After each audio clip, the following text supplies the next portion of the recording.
नाम है माज़ अल्लाह, वो किसी चीज के मालिक व मुख्तार नहीं। हमने कहा तेरा बाप घर का मालिक व मुख्तार हो, तेरी बीवी अपने जहेज की मालिक व मुख्तार हो, और मेरा नबी माज़ अल्लाह किसी चीज का मालिक व मुख्तार ना हो। ये अंधी फिक्र पाई कहां से है? हमने कहा नबी के इख्तियार की बात देखना है तो देख ले, नबी ने अपने इख्तियार का इजहार किया तो मकाम शहबा में डूबे हुए सूरज को वापस लेकर के आ गए। नबी ने इख्तियार का इजहार किया तो चांद के 2 टुकड़े कर दिए। नबी के इख्तियार का कमाल ही तो है, हजरत खुजैमा की शहादत को अकेले 2 लोगों के बराबर करार दे दिया। नबी का इख्तियार है, अल्लाह ने मक्का को हरम बनाया, सरकार ने मदीने को हरम बना दिया। ये नबी का इख्तियार है। 6 महीने के बच्चे को आपने कुर्बानी के लिए जायज करार दे दिया। ये नबी का इख्तियार है। हजरत सुराका के लिए सोने के कंगनों को जायज करार दे दिया। ये नबी का इख्तियार है।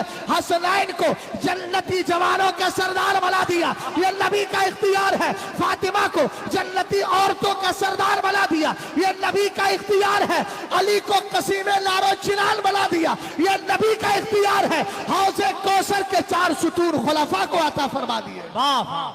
नारे कह दिया, मेरे इमाम ने कह दिया, ला व रब्बिल अर्श, जिसको जो मिला उनसे मिला। वाह वाह, बढ़ती है कौनैन में। अब बात चूंकि गौसे पाक की भी है ना, महीना चल रहा है, तो मेरे इमाम ने कहा क्यों ना कासिम हो कि तू इब्ने अबिल कासिम है। बोल ना भाई, अगर समझ में आ रहा हो तो बोल दो, वरना फिर तशरीह कर दूं मैं। क्यों ना कासिम हो कि तू इब्ने अबिल कासिम है, क्यों ना कादिर हो कि मुख्तार है बाबा तेरा। ये तो गौसे पाक का अकीदा है कि मेरे नबी क्या है, बाइख्तियार है। हमने कहा तू अजीब बेकार है, हमारा नबी बाइख्तियार है। तू अजीब बेकार आदमी है, खुद को कहता है खुनियतुत तालिबीन में पढ़ो, गौसे आदम रदी अल्लाह तआला अन्हु भी तो वो करते थे रफ़े यदैन। हमने कहा अच्छा, तुझे खुनियतुत तालिबीन में रफ़े यदैन तो याद आ गया, और तुझे वो नजर नहीं आया कि गौसे पाक सरकार की बारगाह में गए थे तो हुजूर की हयात के बारे में अकीदा दिया था। क्या कहना, वाह वाह। लेकिन मैं तरतीब से ला रहा, सरकार ने क्या इरशाद फरमाया, इसी दिन आदम पैदा हुए। और इसी दिन क्या हुआ? जुमे के दिन जा रहे थे, जुमे के दिन साहब बड़ा टोपी वोपी लगा के, है ना, पकड़ लिया हमारे एक भाई ने, बोले इधर आओ, कहाँ जा रहे हो? बड़े दूल्हा बने हुए भाई, बड़ी कीमती लुंगी उंगी पहने हो, पनवा उनवा खा लिया एकदम, जुब्बा उब्बा पहन के जा रहे हो, खुशबू भी लगा ली। कहा आपको मालूम नहीं आज जुमे का दिन? उसने कहा जुमे के दिन है तो क्या हुआ?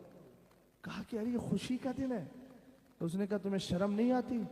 तुम्हारे बाप, हमारे बाप हजरत अबुल बशर हजरत आदम तो इस दिन इंतकाल करके गए थे, तुम खुशी मना रहे हो?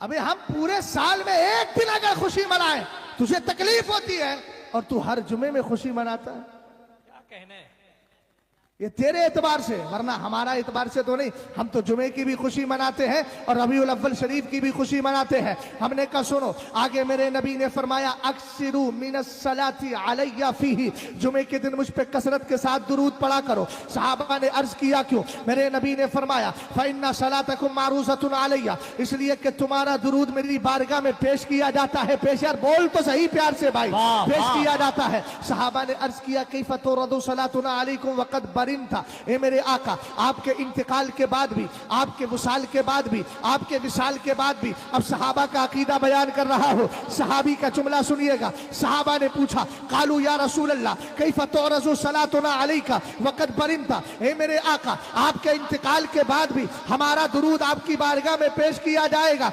मेरे नबी ने फरमाया हाँ हाँ, क्यों पेश किया जाएगा? कहा इन्नल्लाह तआला हर्रमा अलल अर्दी अन ताकुल अजसादल अंबियाई फनबियुल्लाह हय्यु युरज़क़, फरमाया अल्लाह ने जमीन पे हराम कर दिया है कि वो नबियों के जिस्मों को खाए, तो सारे नबी अपनी कब्रों में जिंदा है और रोजी दिए जाते हैं। हमने का इजहार मसरत करके खुशी मनाकर हम दुनिया वालों को ये अकीदा देना चाहते हैं, तेरा मरना और है, नबी का विसाल और है, अंबिया को भी अजल आनी है, फकत आनी है, मगर उसके बाद मेरे नबी की जिंदगी बरज़खी भी है, हिस्सी भी है, हकीकी भी है, दुनियावी भी है। और अल्लाह ने आपको यह कमाल दिया है कि नबी अलैहिस्सलाम की जिंदगी दिन ब दिन कामयाब होती चली जा रही है। वाह वाह, माशाअल्लाह माशाअल्लाह माशाअल्लाह। समझ गए? गौर फरमा रहे हैं? मैंने एक जुमला बोला, तेरा मरना और नबी के विसाल में फर्क है। वो कैसे? बुखारी शरीफ है, पढ़ते हो ना? आपसे नहीं कह रहा, पढ़ते हो बुखारी तो सुनो, ये हदीस भी पढ़ी होगी। इन खय्यर अल्लाह तबारक व तआला आबदन बैन दुनिया व बैन मा इंदहु।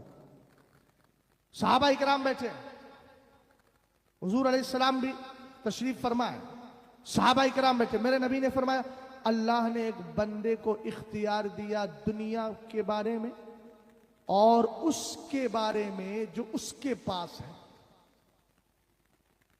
समझ गए? अरे बात समझे? नहीं समझे? यानी अल्लाह ने एक बंदे को इख्तियार दिया, हुजूर ने अपना नाम नहीं लिया, अल्लाह ने एक बंदे को इख्तियार दिया, चाहे तो दुनिया में रहे, चाहे तो विशाल करके मेरे पास आ जाए। क्या कहने? सहाबा इकराम ने सुना, सब खुश, किसी ने कोई जुमला नहीं बोला। लेकिन अबू बकर सिद्दीक अकबर ना, माफाका अबू बकर बेकसरत सलाती वला बेकसरत सोम इल्ला बिशद्दिन वक़िरा फी क़ल्बी। उनके दिल के अंदर ऐसा राज था अबू बकर के, जो राज किसी और को नहीं मिला था। उस राज की बुनियाद पर ही तो अफजलियत आपको हासिल हुई। हजरत अबू बकर की आंखों में आंसू आ गए। साहबा ने पूछा, रो क्यों रहे हो? ये गम की बात थोड़ी है, खुशी की बात है। हुजूर ने बड़ी अच्छी बात, एक मिसाल दी है। फरमाया, तुम नहीं जानते, अब्द से मुराद मेरे नबी ने खुद को लिया है। क्या कहना? मतलब क्या है? हमने कहा, मियां तुम्हें मौत आए ना, तो जा रहे थे बाइक से, दूसरे ने टकराया, भेजा फटा, मर गए, खत्म। समझ गए ना? ना कोई फरिश्ता आया आकर के रूह निकाल के ले, ना किसी फरिश्ते ने आके पूछा, जनाब हुजूर तशरीफ ले चलेंगे? ऐसा पूछा क्या है? अरे हुजूर का नंबर ही नहीं आता है। समझ गए ना? अक्ल में हुजूरी नहीं होती है, फरिश्ता आ जाता है क्या कहना? वाह और गैबूबत के आलम में ले जाता है, गफलत में शिकार। ये नहीं हमारी तरह बकवास करता रहा, इतने में फरिश्ता आया, उठा के ले गया कि चल हम तुझे बता रहे तू किसकी तरह है। हमने कहा, याद रख, ये तेरा और दुनिया से और लोगों का जाना है, मगर सरकार की बारगाह में अल्लाह रब्बुल इज्जत ने फरिश्ता भेजा और कहा, मेरे महबूब से जाकर के पूछो, आप दुनिया ही में रहना चाहते हैं हजरत इलियास की तरह, खिज़र की तरह, ईसा की तरह, इसी तरीके से हजरत ईसा अलैहिस्सलाम की तरह, और अगर आप दुनिया से जाना चाहते हैं, यानी आप मेरी जनाब में आना चाहते हैं, तो आप बताएं। सरकार अलैहिस्सलाम कहते हैं, मैंने उसी को चुन लिया कि मैं दुनिया से चला जाऊं और बज़ाहिर दुनिया से तशरीफ ले जाऊं। मैंने कहा, प्यारे जरा गौर कर, जब सरकार का जाना और तशरीफ ले जाना और बदअकीदा का और इंसानों का मरना एक जैसा नहीं हो सकता, तो नबी की जात की तरह इनकी जात कैसे हो जाएगी? और जुमले पे जरा गौर करना। हमने कहा, यार सरकार अलैहिस्सलाम का विसाले पाक 12 रबीउल अव्वल शरीफ को हुआ है, तो कहने लगे, आपने मान लिया ना, हुजूर का जब विसाल हुआ है तो खुशी क्यों मनाते हो? हमने कहा, अच्छा एक बात बता, हमने तो पहले ये कहा था कि आपका विसाले पाक 12 को हुआ, लेकिन आपकी पैदाइश भी 12 को हुई। कहने लगे, हम इस रिवायत को नहीं मानते। हमने कहा, बरसबीले तनज़्ज़ुल, बिल्कुल नीचे आके हम मान रहे हैं कि ठीक है, हुजूर की पैदाइश 8 तारीख को हो गई, हुजूर की पैदाइश 10 को हो गई, या हुजूर अलैहिस्सलाम जैसे मुख्तलिफ रिवायतें हैं, या 17 को हुई या 18 को, किसी एक दिन हो गई। 12 रबीउल अव्वल शरीफ को हुजूर की पैदाइश नहीं हुई, यही तेरा कहना है, इंतकाल हुआ। हमने कहा, हाँ। तो कहता, अब आपने भी मान लिया, खुशी क्यों मना रहे हो? हमने कहा, खुशी इसलिए मना रहे हैं, नबी ने खुद फरमाया, हयाती खैरुल लकुम व ममाती खैरुल लकुम, मेरा दुनिया में रहना भी तुम्हारे लिए बेहतर है और दुनिया से जाना भी तुम्हारे लिए बेहतर है। हम उसी बेहतरी की खुशी मना रहे हैं। वाह वाह वाह, माशाअल्लाह माशाअल्लाह माशाअल्लाह। क्यों बेहतर है भैया? हमने कहा, बेहतर इसलिए है कि हुजूर चाहते तो आपका जनाजा अर्श पे चला जाता, मगर मेरे नबी की करम नवाजी देखो, जमीन पे रह करके, वमा कान अल्लाहु लियुअज़्ज़िबहुम व अंत फीहिम, दुनिया को अजाब से बचाना था, इसलिए नबी ने जमीन का इंतखाब कर लिया। वाह वाह, अरे बोलो, क्या कहना? माशाअल्लाह। किसी शायर ने कहा था ना, हाजिरो नाजिरो नूरो बशरो गैब को छोड़, शुक्र कर वो तेरे ऐबों को छुपाए हुए हैं। तो हुजूर की पैदाइश के बारे में उंगली उठाता है, अरे शुक्र कर जो टुकड़े खा खा के जी रहा है।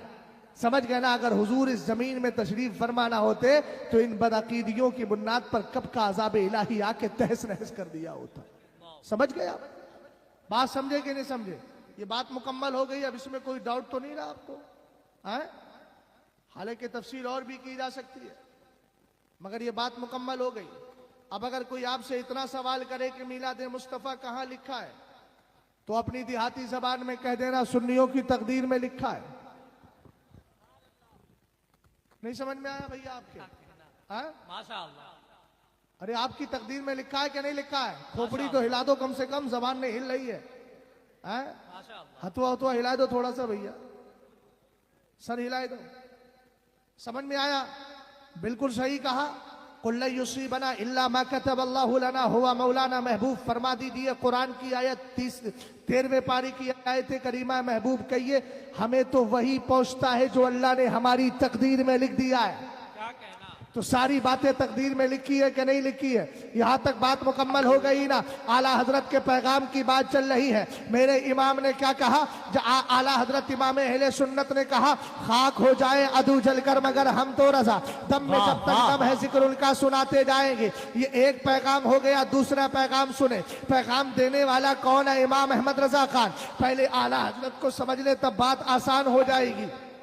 आला हजरत कौन है? मेरे इमाम 14वीं सदी के मुजद्दिद है, और मुजद्दिद करने के आता है। सरकार की हदीस सुनिए पहले। इन्नल्लाह ताला यबअसु लिहाज़िहिल उम्मती अला रासी कुल्ली मियती सना मन युजद्दिदु लहा दीनहा। सरकार अलैहिस्सलाम फरमाते हैं, अल्लाह हर 100 साल के अंदर एक ऐसी जात को भेजता है कि जो उम्मत के दीन की तजदीद किया करती है। आका करीम अलैहिस्सलातु वस्सलाम के दीवानों, दीन की तजदीद करने के लिए वो मुजद्दिदीन की जमात तशरीफ लाती है। हमने कहा एक बात पे जरा गौर करें, दीन की तजदीद का माना क्या है? अरबी का लफ्ज है तजदीद, उर्दू में तर्जमा करेंगे तो माना होगा नया करना। अब इसका मतलब ये नहीं कि आला हजरत कोई नई फिक्र लेकर के आ गए। हमने कहा नहीं, यहाँ पर तजदीद का माना क्या है? मुल्ला अली कारी से पूछते हैं, फरमाते हैं युबीनु सुन्नता अनिल बिदअ व युक्सिरुल इल्म व युइस्सु अहलहु व यक़मउल बिदअता व यक्सिरु अहलहा। फरमाया सुनो, तजदीद से मुराद ये है कि जो मुजद्दिद आता है वो बिदअत और सुन्नत के दरमियान फर्क कर दिया करता है। वाह वाह वाह, माशाअल्लाह माशाअल्लाह। फर्क करता है, जल्दी बोलो, सुन्नत और बिदअत। हुजूर आला हजरत के दौर में एक बिदअत निकली। हुजूर माअज़ल्लाह मरकर मिट्टी में मिल गए। माअज़ल्लाह बोलिए। ये थी बिदअत। बिदअत कहते नयापन, नई बात को। और आला हजरत ने उस बिदअत को सुन्नत से अलग किया। सुन्नत क्या है? जो चली आ रही है वो ये है कि नबी कब्र में जिंदा। अरे ऊंचा बोलो यार। नबी कब्र में। मैं इस जिंदगी पर अभी एक हदीस तो सुना चुका, दूसरी बात इसलिए बोल रहा हूं कि सारा इस्लाम टिका ही इसी पर है कि नबी को जिंदा माना जाए। क्या कहना? अगर हुजूर को माअज़ल्लाह जिंदा ना माना जाए तो फिर इस्लाम का सारा निजाम ही बिगड़ जाएगा। आप कहेंगे वो कैसे? मैंने कहा हमारे नकीब साहब बैठे हैं, ये पहुंचे एक साहब के पास मोहल्ले में। ध्यान देना मेरी बात को। बड़ा अच्छा डॉक्टर था पेट का, है, बड़ी अच्छी उसकी मेडिसिन रहती थी, तशखीस बड़ी अच्छी करता था। पहुंचे, बोले डॉक्टर अब्दुल रहमान साहब से मिलना है। वो कहाँ हैं? कमेटी वालों ध्यान दो, कहाँ हैं? तो एक साहब मिल गए, बोले कहाँ हैं ये मत कहिए, कहाँ थे? बोले मतलब? बोले उनका इंतकाल हो गया। तो बोले यार डॉक्टर साहब का इंतकाल हुआ, उनकी डॉक्टरी का इंतकाल थोड़ी हुआ। बोले आप कैसी बातें कर रहे हैं यार, हम तो समझते थे आप एलोसरी करते हैं, समझदार होंगे, बड़ी अजीब बातें कर रहे हैं। अरे भाई जब इंसान मरेगा तो उसका वस भी मर जाएगा ना। अरे बोलो ना, उसके अंदर जो खूबियां हैं, उसकी जो डिग्री है वो खत्म हो जाएंगी कि नहीं हो जाएंगी? जल्दी बोलिए यार। होंगी ना खत्म। हमने कहा तू कैसा जालिम, कौन सा अकीदा दे रहा है? कुरान कहता है मुहम्मदुर रसूलुल्लाह। माशाअल्लाह माशाअल्लाह। मोहम्मद अल्लाह के रसूल हैं। वाह वाह वाह। रसूल सब यही तर्जमा करेंगे। अब अगर माअज़ल्लाह नबी को मुर्दा मान लिया जाए, माअज़ल्लाह माअज़ल्लाह माअज़ल्लाह बेशुमार बार माअज़ल्लाह, तो हुजूर अल्लाह के रसूल सल्लल्लाहु अलैहि वसल्लम को अगर मुर्दा मान ले इंसान, हम कहते ये नहीं कहते कि हुजूर को मौत नहीं आई, हुजूर की वफात शरीफ नहीं हुई, मगर अंबिया को भी अजल, अजल माने मौत होता है, क्योंकि अल्लाह का वादा है कुल्लु नफ्सिन ज़ाइक़तुल मौत, हर जानदार को मौत का मजा चखना है। बस एक आन के लिए सरकार का विसाले पाक हुआ, एक आन के लिए आपको मौत आई, ताकि अल्लाह का वादा वादा पूरा हो जाए, कुरान पाक की आयत करीमा की पूरी तरीके से तस्दीक और पूरी तरीके से इंतिबाक हो जाए। हमने कहा यहाँ तक मसला हो गया, लेकिन उसके बाद अल्लाह ने अपने महबूब को दुनियावी जिंदगी जो थी उससे बेहतर जिंदगी अता फरमा दी। इसको बार बार मैं कह रहा हूं, बरज़खी, हिस्सी, हकीकी, दुनियावी ऐसी जिंदगी अता फरमा दी। हमने कहा सुनिए, आका करीम अभी ऐसी जिंदगी अता फरमा दी। हमने कहा सुनिए, आका करीम अलैहिस्सलातु वस्सलाम के दीवानों जरा तवज्जो कीजिएगा। आका अलैहिस्सलाम के दीवानों इस बात पर तवज्जो देना। हमने कहा यहाँ जो हजरत गए थे उसने कहा डॉक्टर साहब है नहीं थे, इसलिए कि डॉक्टर गया तो उसकी डॉक्टरी जो उसका वस्फ था, उसकी जो विशेषता थी, उसकी जो ब्यूटी थी वो खत्म हो गई। अगर माअज़ल्लाह नबी को मुर्दा मान लिया जाए तो नबी रसूल थे है नहीं, इसलिए कि जब नबी को मुर्दा मान लेंगे तो रिसालत भी खत्म हो जाएगी, उनके साथ वस्फ भी मिट जाएगा। अब फिर कोई तुमसे ये पूछे, कहे यार मैं कलमा पढ़ के मुसलमान होना चाहता हूँ, तो कलमा कौन सा पढ़वाओगे? मोहम्मद रसूलुल्लाह ला इलाहा इल्लल्लाह। अरे बोलो ना, यही तो पढ़वाओगे ना, मोहम्मद और रसूलुल्लाह। तर्जमा होगा अल्लाह के सिवा कोई सच्चा माबूद नहीं। बात सही है, अल्लाह तो हमेशा है, हई है, कय्यूम है, और अल्लाह ताला दाइम है, उस पर कभी फना आने वाली नहीं। लेकिन अगर नबी को मुर्दा मान लिया